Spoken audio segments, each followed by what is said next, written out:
కలియుగ ప్రత్యక్ష దైవం తిరుమల శ్రీవారి లడ్డూ ప్రసాదం తయారీలో కల్తీ నెయ్యి వినియోగం వ్యవహారం రకరకాల మలుపులు తిరిగి రాజకీయంగా రచ్చరచ్చ అయింది. దీనిపై సుప్రీంకోర్టు సిట్టు వేసింది. అసలు ఇంతకీ ఇది రాజకీయ లబ్ధి కోసం చేసిన పనా, లేక అవినీతి వ్యవహారాన్ని కప్పిపుచ్చుకోవడానికి రాజకీయాలను తెరపైకి తెచ్చారా? ఎవరి ప్రమేయంతో ఈ తతంగం జరిగింది? తప్పెవరిది? బురద ఎవరికి అంటుకుంటుంది? ఇంతకీ తిరుమల లడ్డూపై ఏం జరుగుతోంది? ఎవరి వాదనలు ఏంటి? సిట్టి ఏం చెబుతుందో ఇవాళ స్పెషల్ స్టోరీలో తెలుసుకుందాం.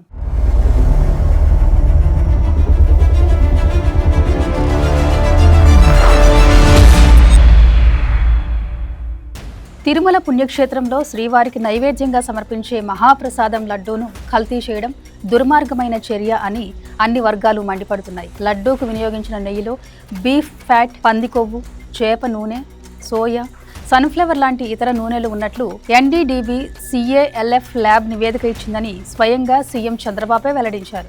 వైఎస్ఆర్సీపీ పాలన కాలంలో ఇలాంటి నెయ్యితో తయారు చేసిన 1,00,000 లడ్డూలను రామ జన్మభూమి మందిరానికి తిరుమల తిరుపతి దేవస్థానం పంపి చాలా పెద్ద తప్పు చేసిందని deputy CM Pawan Kalyan comment చేశారు. హిందువులు మహాప్రసాదంగా భావించే లడ్డూకు వినియోగించే నెయ్యిలో జంతువుల కొవ్వు కలపడం నీచమైన చర్య అని, ప్రతి హిందువు, ధర్మాన్ని పాటించే ప్రతి వ్యక్తి దీన్ని ఖండించి పోరాడాల్సిన అవసరం ఉందని కూటమి నాయకులు మండిపడ్డారు. దీనిపై కేబినెట్, అసెంబ్లీలో చర్చించి దోషులకు కఠినంగా శిక్షలు పడేలా చూస్తామని కూటమి నాయకులు ప్రకటనలు చేశారు. గత వైఎస్ఆర్సీపీ హయాంలో తిరుమల లడ్డూ తయారీలో వాడిన నెయ్యి కల్తీదని ప్రచారంపై ఇటు వైఎస్ఆర్సీపీ నాయకులు ఖండిస్తున్నారు. ఇదంతా చంద్రబాబు పొలిటికల్ డైవర్షన్ డ్రామా అని ఆరోపిస్తున్నారు. ఈ ఆరోపణల ద్వారా రాజకీయాల్లోకి దేవుడును లాగేశారని మండిపడ్డారు.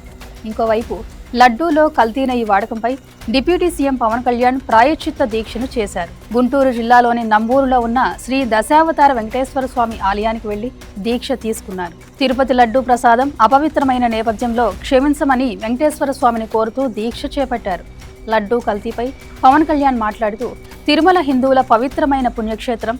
వైఎస్ఆర్సీపీ తిరుమలలో సంస్కరణల పేరుతో చాలా మార్పులు చేసింది. ఎంతగా అంటే చివరికి స్వామివారి పూజా విధానం నుంచి కైంకర్యాల వరకు మొత్తం మార్చేశారు. శ్రీవాణి ట్రస్ట్ పేరుతో ప్రతి ఒక్కరి నుంచి 10,000 వసూలు చేశారు. 5గురు కుటుంబ సభ్యులు తిరుమల వచ్చి స్వామివారిని దర్శనం చేసుకుంటే 50,000 వసూలు చేసేంతగా చేతికి మాత్రం బిల్లును 500 చొప్పునే ఇచ్చారు. ఈ విషయంపై పలు సందర్భాల్లో చాలా మంది ప్రస్తావించినా పట్టించుకోలేదు. తప్పు జరుగుతుందని చెప్పినా అప్పటి పాలక వర్గం కానీ, ప్రభుత్వ పెద్దలు కానీ దీన్ని పట్టించుకున్న పాపాన పోలేదని డిప్యూటీ సీఎం పవన్ కళ్యాణ్ గుర్తు చేశారు. అదే సమయంలో కక్ష సాధింపు ప్రభుత్వం కాదు, అలాగే ఎవరైనా తప్పులు చేస్తే ఉపేక్షించే ప్రభుత్వం కూడా కాదని కూటమిలో పెద్దలు సంకేతాలు ఇస్తున్నారు. ఇటీవల పలు సందర్భాల్లో దీన్నే చంద్రబాబు సంకేతాలు ఇచ్చారు. తిరుమల తిరుపతి దేవస్థానం బోర్డు ఏర్పాటు చేసింది ఆలయంలో ధర్మాన్ని పరిరక్షించడానికి మాత్రమే. అక్కడ ఇష్టారీతిన కాంట్రాక్టులు పంచి పెట్టుకోవడానికో కాదు, అంతా సవ్యంగా చేస్తూ శ్రీవారి సేవ చేయడానికి మాత్రమే. టీటీడీ బోర్డులో తప్పులు చేస్తూ శ్రీవారిని అపవిత్రం చేస్తాం, మీరు మాట్లాడకూడదు అంటే కుదరదని చంద్రబాబు కుండబద్దలు కొట్టారు. కొన్ని విషయాల్లో ప్రజలకు ఖచ్చితంగా కోపాలు వస్తాయి. ఎందుకంటే అవినీతి చేయడానికి కూడా హద్దుంటుంది. అదే దేవుడి సొమ్ము తింటామంటే ఎవ్వరూ ఊరుకోరు. గత టీటీడీ పాలక మండలి చేసిన తప్పులను ప్రజలందరూ ప్రశ్నిస్తారు. వారు చేసిన తప్పులపై న్యాయస్థానాలు చర్యలు తీసుకోవాలని ఆశిస్తారు. తప్పులు చేసిన వారిపై చర్యలు తీసుకోకుండా వారిని ఎలా సమర్థిస్తారని వైఎస్ఆర్సీపీపై కూటమి నాయకుల నుంచి వస్తున్న ప్రశ్న. కోట్లాది హిందువులు స్వీకరించే ప్రసాదాన్ని అపవిత్రం చేయడంపై అన్ని వర్గాల్లోనూ ఇదే ప్రశ్న రేకెత్తుతోంది. దోషులకు శిక్ష పడాల్సిందేనని అన్ని వర్గాల నుంచి డిమాండ్ వినిపిస్తుంది. చర్చి, మసీదులో ఇలా జరిగితే అన్ని పార్టీలు దీన్ని చాలా సీరియస్ అంశంగా తీసుకుంటాయి. సోషల్ మీడియా అయితే అల్లకల్లోలం అయిపోయేది. ప్రపంచం మొత్తం ఇదే పెద్ద టాపిక్ అన్నట్లు మాట్లాడేది. గ్లోబల్ న్యూస్ అయ్యేంత వరకు సూడో మేధావులు ఊరుకునేవారు కాదు. హిందువులకు మనోభావాలు ఉండవా? ఏ మతంపై దాడి జరిగినా ఇలాగే స్పందిస్తామని కూటమి నాయకులు వైఎస్ఆర్సీపీపై మండిపడుతున్నారు. తిరుమలలో జరిగిన విధంగా ఏ చర్చికో జరిగితే ఊరుకుంటారా? ఒక మసీదుకు జరిగితే ఊరుకుంటారా? మరి తిరుమలలో అపవిత్రం జరిగితే ఎందుకు మాట్లాడకూడదు అంటున్నారు. మేం మాట్లాడతాం. మేము హిందూ, ముస్లిం, క్రిస్టియన్ ఏ మతం మీద దాడి జరిగినా మాట్లాడతాం.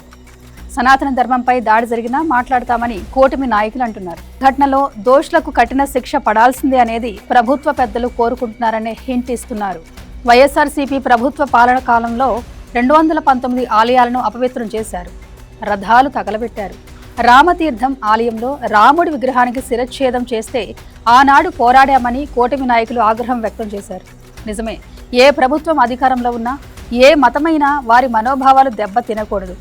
ఆ సమయంలో రామతీర్థం ఘటనపై అందరూ బయటకు రావాలని కోరితే చిలకలూరుపేట నుంచి ముస్లిం సోదరులు బయటకు వచ్చి మద్దతు ఇచ్చారు కూడా. సమాజంలో అన్ని వర్గాలు కలిసిమెలిసి ఉండాలి. ప్రతి ఒక్కరి మనోభావాలను గౌరవించాలి. మరోవైపు వైఎస్ఆర్సీపీ కూటమి నాయకుల తీరుపై మండిపడుతుంది.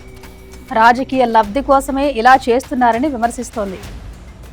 రామతీర్థం దేవుడి విగ్రహం ధ్వంసం చేసినప్పుడే చంద్రబాబు రోడ్డు మీదకి వచ్చి రచ్చరచ్చ చేశారని, అయినా వైఎస్ఆర్సీపీ ఆ విషయాన్ని ఏనాడూ రాజకీయం చేయలేదు. అన్ని మతాలను సమానంగా చూస్తాం కనుకే సంయమనం పాటించాం అంటున్నారు. ఆలయాలపై దాడులను ప్రోత్సహించే ఉద్దేశమే లేదని, దీని వెనుక కుట్ర ఉందని ఆనాడు ఆయన అన్నారు. ఇప్పుడు జరుగుతున్న తిరుమల నెయ్యి కల్తీ వ్యవహారంలోనూ డైవర్ట్ పాలిటిక్స్ కు తెర లేపారన్నది వైఎస్ఆర్సీపీ వర్షన్. ఎప్పుడైనా తప్పులు జరుగుతున్నప్పుడు చూస్తూ కూర్చోవడం కూడా తప్పే. ధర్మాన్ని పాడు చేసే హక్కు ఎవరికీ లేదు. పగ ప్రతీకారం తీర్చుకునే ప్రభుత్వం కాదు మాది. వైఎస్ఆర్సీపీ నాయకులకి తప్పులు చేయడం అలవాటుగా మారింది. దీనికి ఎక్కడో ఒకచోట ఫుల్ స్టాప్ పెట్టాలి. నెయ్యి కల్తీకి గత టీటీడీ బోర్డు బాధ్యత వహించాలని కూటమి నాయకులు డిమాండ్ చేస్తున్నారు. ఈ వ్యవహారంలో గత టీటీడీ పాలక మండలి చైర్మన్ వైవి సుబ్బారెడ్డి, ఈవో ధర్మారెడ్డి, ఇతర పాలకవర్గంపై లోతైన విచారణ జరగాలని కోరారు. దానికోసమే సుప్రీంకోర్టు సిట్ వేసిందని, ఎవరిని ఉపేక్షించమని, తప్పు ఎవరు చేశారో ప్రజలందరికీ తెలియాలని కూటమి నాయకులు అంటున్నారు. టీటీడీలో జరిగిన అవకతవకలు, అక్రమాలు, అపచారాలు జరిగాయని అంటున్నారు. ఈ విషయంలో తనపై కూడా సోషల్ మీడియాలో దుష్ప్రచారం చేశారని, దీనిపై కూడా లోతైన విచారణ జరగాలి. దోషులను శిక్షించాలని భానుప్రకాష్ రెడ్డి డిమాండ్ చేస్తున్నారు. తిరుమలలో జరిగిన ఘటన ఇంకెప్పుడూ భవిష్యత్తులో జరగకుండా చూసేలా కూటమి ప్రభుత్వం చర్యలు తీసుకోవాలని అందరూ ముక్తకంఠంతో కోరుతున్నారు. నిజానికి తిరుమలలో ప్రతిరోజు సగటున 15,000 కిలోల నెయ్యిని వాడతారు. కిలో నెయ్యి తయారీకి 1000 దాకా అవుతుందని అంటున్నారు. అలాంటిది 360 రూపాయలకే కిలో నెయ్యి వస్తుందని చెబితే ఆలోచన కూడా చెయ్యరా అని ప్రశ్నిస్తున్నారు. మీరు మార్కెట్లో ఏ షాప్కైనా వెళ్ళండి, ఆవు నెయ్యి కూడా కిలో 550 రూపాయలకి తక్కువ ఉండదు. అలాంటిది అంత తక్కువ ధరకు ఇస్తుంటే ఆ నెయ్యి క్వాలిటీ చెక్ చేయకుండా ఎలా తీసుకున్నారని ప్రశ్నలు. స్వామివారి ప్రసాదంలో కల్తీ జరుగుతుంటే హిందూ అధికారులు, బోర్డు సభ్యులు ఎందుకు మాట్లాడలేదు? బోర్డు పెద్దలంటే భయమా, లేక పదవి పోతుందనే భయమా? కల్తీ గురించి తెలిసిన ఉద్యోగులు కూడా మహా అపరాధం చేశారా? ఇంతకీ ఈ వ్యవహారంలో ఎవరిది తప్పు, ఎవరి వాదన ఏమిటి అనేది కోర్టులు తేలుస్తాయి. కానీ తప్పు జరిగిపోయిందనే బాధ మాత్రం సామాన్య భక్తులను బాధ పెడుతూనే ఉంటుంది. రాజకీయంగా ఇది ఎవరి వాదనలు ఎలా ఉన్నా తప్పు చేసిన వారికి కోర్టులు శిక్షించినా లేకపోయినా కాలమే శిక్షిస్తుందని వేదాంతం వల్లవేస్తున్నారు మరికొందరు.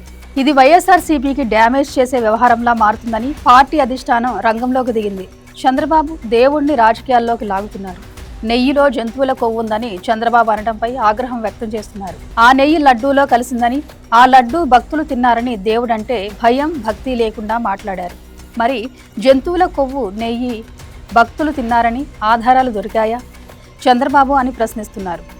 కల్తీ ట్యాంకర్ల ఆరోపణలు ఉన్న ట్యాంకర్లు ప్రసాదం తయారీలోకి వెళ్లాయా, దీనికి ఆధారాలు ఉన్నాయా అని ప్రశ్నిస్తున్నారు. టీటీడీలో ఒక రోబోస్టిక్ ప్రొసీజర్ ఉంది. టీటీడీలో వచ్చే ఏ ట్యాంకర్ అయినా NABL ఆథరైజ్డ్ ల్యాబ్ సర్టిఫికేట్తోనే రావాలి. ఇది రూల్ ఉందని వైఎస్ఆర్సీపీ నాయకులు గుర్తు చేస్తున్నారు. టీటీడీలో NABL సర్టిఫికేట్ ఒక్కటే చాలదు. టీటీడీలో సొంత ల్యాబ్లో టెస్ట్ పాస్ అవ్వాలి. ఆ తర్వాతనే ట్యాంకర్ లోపలికి పోవడానికి అనుమతిస్తారు. ఈ స్టాండర్డ్ లేకపోతే రిజెక్ట్ చేసి ట్యాంకర్లను వెనక్కి పంపుతారు. టెస్టింగ్లో ఫెయిల్ అయినప్పుడు చంద్రబాబు హయాంలో 15 సార్లు వెనక్కి పంపారు. వైఎస్ఆర్సీపీ హయాంలో 18 సార్లు వెనక్కి పంపారని గుర్తు చేస్తున్నారు. ఇది రొటీన్ ప్రొసీజర్. తిరుమలలో క్వాలిటీ చెకింగ్ వ్యవస్థ ఉందని చెప్పడానికి ఇదొక ఉదాహరణ. ఇంత వ్యవస్థ ఉన్నప్పుడు తప్పు ఎక్కడ జరిగిందని వైఎస్ఆర్సీపీ ప్రశ్నిస్తుంది. 20/9/2024 టీటీడీ ఈవో మాట్లాడుతూ టెస్ట్ పాస్ కాకపోవడం వల్ల నెయ్యి వెనక్కి పంపామని అన్నారు. 2024 జులై నెలలో 4 ట్యాంకర్లు తిప్పి పంపించారు. మళ్లీ ట్యాంకర్లు ఆగస్టులో తిరిగి వచ్చాయని చంద్రబాబు అన్నారు. అప్పుడు ప్రభుత్వం ఎవరిది? ఇదే విషయాన్ని సిట్లో రాశారు. ఇప్పుడు ఎవరిని ఎక్కడ వేయాలని వైఎస్ఆర్సీపీ నాయకులు ఫైర్ అవుతున్నారు. ఇది ఎవరి వైఫల్యమని వైఎస్ఆర్సీపీ నాయకులు ప్రశ్నిస్తున్నారు.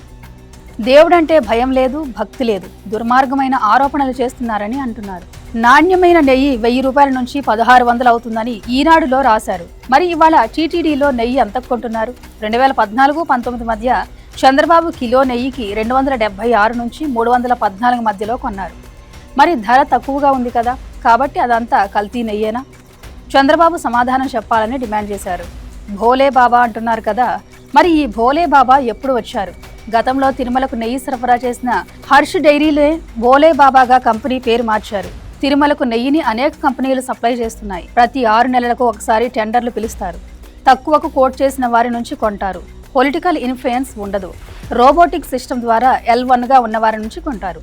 సప్లై చేసిన కంపెనీ ఏదైనా ఉండొచ్చు. టీటీడీ విధానాల ప్రకారం టెస్టులు చేస్తారు. ట్విస్ట్ ఏంటంటే కల్తీ నెయ్యి కుంభకోణం దర్యాప్తు చేస్తుంటే మరో స్కామ్ కూడా వెలుగులోకి వచ్చింది. ఈ కేసులో కీలక నిందితుడిగా TTD dairy expert Vijay Bhaskar Reddy కల్తీ నెయ్యి సరఫరాదారుల నుండి భారీగా లంచాలు తీసుకున్నట్లు అంగీకరించారు. కల్తీ నెయ్యి కేసులో విచారణ జరుపుతున్న స్పెషల్ ఇన్వెస్టిగేషన్ టీం సిట్ కీలక విషయాలను రాబట్టింది. సిట్ విచారణలో విజయ్ భాస్కర్ రెడ్డి నిజాలు వెల్లడించాడు. నాణ్యత లేని నెయ్యి సరఫరా చేస్తున్న కంపెనీలకు అనుకూలంగా రిపోర్టులు ఇవ్వడానికి ఆయన వివిధ రూపాల్లో లంచాలు స్వీకరించినట్లు సిట్ అధికారుల ముందు అంగీకరించారు. భోలేబాబా కంపెనీ నుంచి ఏకంగా 75 లక్షలను లంచంగా తీసుకున్నట్లు విజయ్ భాస్కర్ రెడ్డి సిట్ అధికారులకు తెలిపారు. అదే సమయంలో ప్రీమియర్ కంపెనీ నుంచి 8 లక్షలు వసూలు చేశారు. ఆల్ఫా డైరీ సంస్థ నుంచి నగదుతో పాటు 8 గ్రాముల బంగారాన్ని కూడా లంచంగా పొందారని, ఈ మొత్తాన్ని అధికారులకు దొరకకుండా హవాలా రూపంలో స్వీకరించినట్లు సిట్ అధికారులు అంటున్నారు. ఇప్పటికే విజయ్ భాస్కర్ రెడ్డి వద్ద 34 లక్షలను అధికారులు సీజ్ చేశారని టీడీపీ నాయకులు అంటున్నారు. తిరుమల శ్రీవారి లడ్డూలో కల్తీ నెయ్యి వాడి ప్రసాదం పవిత్రతను భ్రష్టు పట్టించిన వారి పాపాలు పండుతున్నాయని టీడీపీ పొలిట్ బ్యూరో సభ్యుడు సర్వేపల్లి ఎమ్మెల్యే సోమిరెడ్డి చంద్రమోహన్ రెడ్డి విమర్శిస్తున్నారు. సుప్రీంకోర్టు నియమించిన సిట్ దర్యాప్తులో వెలుగు చూసిన వాస్తవాలను జీర్ణించుకోలేక అడ్డగోలుగా వార్తలు వండి వారుస్తున్నారని మండిపడ్డారు. వైఎస్ఆర్సీపీ హయాంలో లీటర్కు 20 రూపాయలు కమిషన్ తీసుకుని కల్తీ నెయ్యిని సరఫరా చేయించిన విషయం వాస్తవం కాదా అంటున్నారు. 1 లీటర్ పాలు కొనుగోలు చేయని భోలేబాబా డైరీ నుంచి నెయ్యి కొనుగోలు చేయడం అవినీతిలో భాగమే అని ఆరోపిస్తున్నారు. మాజీ సీఎం జగన్కు హిందూ దేవుళ్లంటే నమ్మకం లేదు. నాటి టీటీడీ చైర్మన్ వైవి సుబ్బారెడ్డిది అదే పరిస్థితి అని సోమిరెడ్డి మండిపడ్డారు. నాటి తిరుమల తిరుపతి బోర్డు నిర్లక్ష్యం వల్లనే తిరుమల లడ్డూలో కల్తీ నెయ్యి వాడకం జరిగిందని సోమిరెడ్డి ఆరోపణ. సిట్టు విచారణతో వాస్తవాలు వెలుగులోకి వస్తుంటే వాస్తవాలను జీర్ణించుకోలేక వైఎస్ఆర్సీపీ నాయకులు రివర్స్ ఆరోపణలు చేస్తున్నారని సోమిరెడ్డి మండిపడ్డారు. ఒక పత్రికలో మీకు అనుకూలంగా ఇష్టానుసారం వార్తలు రాసుకున్నంత మాత్రాన పాపాలు చెరిగిపోవని గుర్తుంచుకోవాలి. సిట్ వివరాలు కోరితే వైవి సుబ్బారెడ్డి కోర్టుకు వెళ్లడంపై అనుమానాలున్నాయని సోమిరెడ్డి ఆరోపించారు. వైవి సుబ్బారెడ్డి, కరుణాకర్ రెడ్డి, రోజా, చెవిరెడ్డి తదితరులందరూ ధర్మారెడ్డి సహకారంతో వేల దర్శన టికెట్లు అడ్డగోలుగా పొంది తిరుమలను సంతలా మార్చేశారని మండిపడుతున్నారు. ప్రస్తుత టీటీడీ చైర్మన్ బిఆర్ నాయుడు ఆధ్వర్యంలో పారదర్శకంగా పాలన జరుగుతుంది. వెంకటేశ్వర స్వామికి అంకితమై బిఆర్ నాయుడు సేవలు అందిస్తున్నారు. టీటీడీని అంకిత భావంతో పనిచేసేలా తీర్చిదిద్దారని సోమిరెడ్డి అంటున్నారు. దేశవ్యాప్తంగా సంచలనం రేపిన టీటీడీ కల్తీ నెయ్యి కేసులో సిట్ ఎంక్వైరీ పూర్తయింది. 2024 సెప్టెంబర్ 25న తిరుపతి ఈస్ట్ పోలీస్ స్టేషన్లో కేసు నమోదు కాగా ఆ తర్వాత సుప్రీంకోర్టు ఆదేశాలతో సిట్ ఏర్పాటై విచారణ కొనసాగింది. దేశం మొత్తం మీద 16 నెలల పాటు 10 రాష్ట్రాలు సిట్ అధికారులు తిరిగారు. చివరికి సిట్ అధికారులు 36 మందిని నిందితులుగా చేర్చారు. చివరికి టీటీడీ కల్తీ నెయ్యి కేసులో సిట్ ఫైనల్ ఛార్జ్ షీట్ దాఖలు చేసింది. ఒక రకంగా సిట్ దర్యాప్తు పొలిటికల్గా తెలుగు రాష్ట్రాల్లో హీట్ పుట్టించింది. టీటీడీ నెయ్యి కేసు ఎంతో మందిని విచారణకు పిలిపించింది. నెయ్యి సరఫరాలో పలు రాష్ట్రాల డైరీల అక్రమాలు, టీటీడీ ఉద్యోగుల అవినీతిని సిట్ ఛార్జ్ షీట్ బయటపెట్టింది. ఇప్పటి వరకు జరిగిన దర్యాప్తులో చిన్నప్పన్న అరెస్టు తర్వాత సిట్ విచారణ టర్న్ తీసుకుని చాలా మంది అరెస్టులు జరిగాయి. 2025 మేలో ఫస్ట్ ఛార్జ్ షీట్ ఫైల్ చేసిన సిట్ ఇప్పుడు ఫైనల్ ఛార్జ్ షీట్ దాఖలు చేసింది. భోలేబాబా కంపెనీ డైరెక్టర్లు పొమిల్, విపిన్, జైన్లను ఇందులో కీలకంగా వ్యవహరించినట్లు సిట్ గుర్తించింది. తిరుమల తిరుపతి దేవస్థానంలో ప్రొక్యూర్మెంట్ జీఎం సుబ్రహ్మణ్యంను చిన్నప్పన్న స్టేట్మెంట్స్తో కేసు పూర్తయినట్టు సిట్ అంటుంది. ఇక తీవ్ర ఉత్కంఠ రేపిన ఈ కేసులో ఆరోపణలు ఎదుర్కొన్న నేతల పేర్లు ఫైనల్ ఛార్జ్ షీట్లో లేకపోవడంతో రాజకీయ ప్రాధాన్యత లేనట్లేనా అన్న చర్చ జరుగుతుంది. దీనిపై కల్తీ నెయ్యి కేసులో నిందితుల సంఖ్య పెరగకపోవడమే కారణంగా కనిపిస్తోందని అంటున్నారు. కేవలం టీటీడీలో నెయ్యి ఎలా కల్తీ జరిగింది, ఈ కేసులో అసలు దొంగలెవరు, ఎవరి పాత్ర ఏంటి అనే అంశాలను మాత్రమే సిట్ ఫైనల్ ఛార్జ్ షీట్లో పొందుపరిచింది. 2019 నుంచి 2024లో విజయ్ భాస్కర్ రెడ్డి ఇచ్చిన తప్పుడు రిపోర్ట్ల వల్ల తిరుమల తిరుపతి దేవస్థానానికి భారీ నష్టం వాటిల్లిందని సిట్ తెలిపింది.